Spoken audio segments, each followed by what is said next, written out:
Behind a quiet smile and an ordinary life, hid a monster the world would never forget. Maury Travis appeared like a regular man living in St. Louis, Missouri. To neighbors, he was quiet, polite, and almost invisible. But beneath this ordinary surface, Travis carried secrets so dark, they would shock even seasoned detectives. When the truth came out in the early 2000s, the world learned that Travis wasn't just another man in the crowd, he was a sadistic killer who recorded his horrific crimes. His double life would forever mark him as one of America's most disturbing predators. Monsters aren't born overnight, they're shaped by the shadows of their past. Maury Travis was born in Missouri in 1965. His childhood, while not as widely documented as other killers, revealed early signs of trouble, fascination with control, isolation, and a growing detachment from empathy. The seeds of his violent fantasies began long before his first crime. Though he lived in an ordinary neighborhood and went to regular schools, there was always something darker brewing inside him. His path, like many predators, was shaped by a mix of hidden desires and unresolved demons that eventually spiraled into unimaginable cruelty. By day, he blended in; by night, he became the monster he truly was. As an adult, Travis worked normal jobs and interacted with people without raising suspicion. To coworkers and acquaintances, he was unremarkable, the kind of man you'd pass on the street without a second glance. But behind this ordinary mask was a killer carefully crafting his double life. While others saw a harmless man, Travis was transforming his basement into a chamber of horror. It was here that he recorded his crimes, documenting his cruelty in chilling detail. Few could have imagined that beneath the surface of such a normal man, evil was growing unchecked. What looked like an ordinary basement was actually a chamber of terror. Hidden beneath Maury Travis's quiet home in Ferguson, Missouri, was a basement that would become infamous. Here, he created his personal dungeon, a place where he tortured his victims and, most disturbingly, filmed their suffering.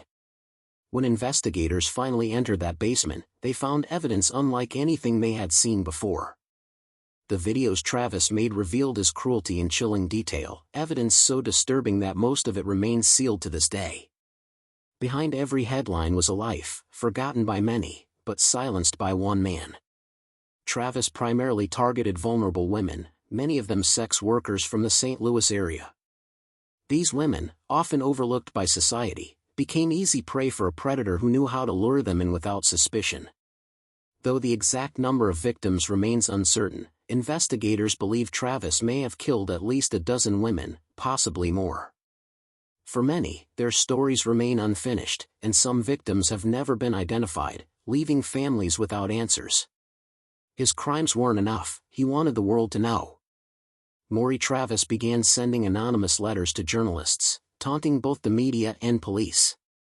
In his messages, he included chilling confessions, hints about his crimes, and even maps pointing to locations where bodies could be found. These letters weren't just communication, they were a way for Travis to relive his power, to feed his ego by proving he was smarter than those chasing him. But in the end, one of those letters would prove to be his undoing. They were invisible in plain sight. And to Maury Travis, that made them easy prey. Maury Travis targeted women in vulnerable situations across St. Louis. Many came from difficult backgrounds, and their disappearances often went unnoticed for too long. This invisibility made them easy for Travis to approach, and his crimes left behind unanswered questions and grieving families. Authorities believe he may have killed more than 20 women, though only a smaller number were ever confirmed. Each case revealed a predator who exploited society's blind spots, taking advantage of those who were least protected. In his hidden basement, Travis kept his darkest secrets, preserved on chilling tapes.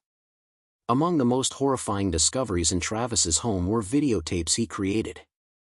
These recordings revealed scenes of control, torment, and cruelty, providing undeniable evidence of his crimes.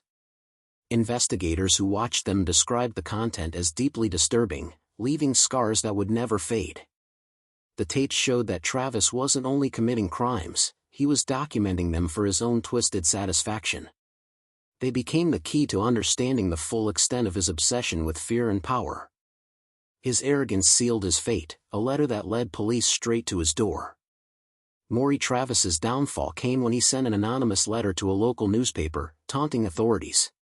He even included a map, which investigators traced back to his own computer. That single mistake exposed his entire hidden world.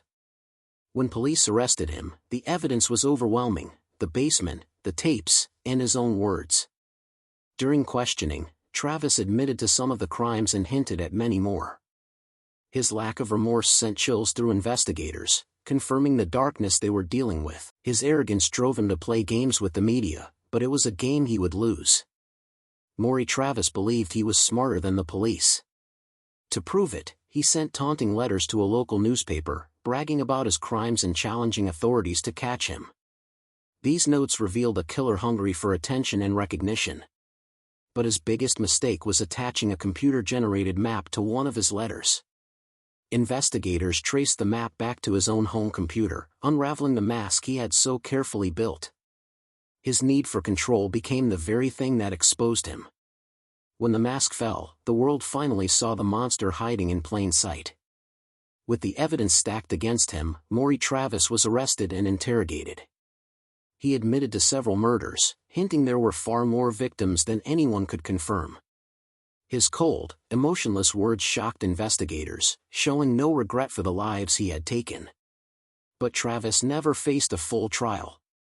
Just days after his arrest, he took his own life in his jail cell, leaving behind unanswered questions and families who would never see justice served in court. His death closed the case, but left countless wounds unhealed. The horror didn't end with his death, it haunted a community forever. Maury Travis's crimes left a permanent scar on St. Louis. Families of missing women still wonder if their loved ones were among his forgotten victims.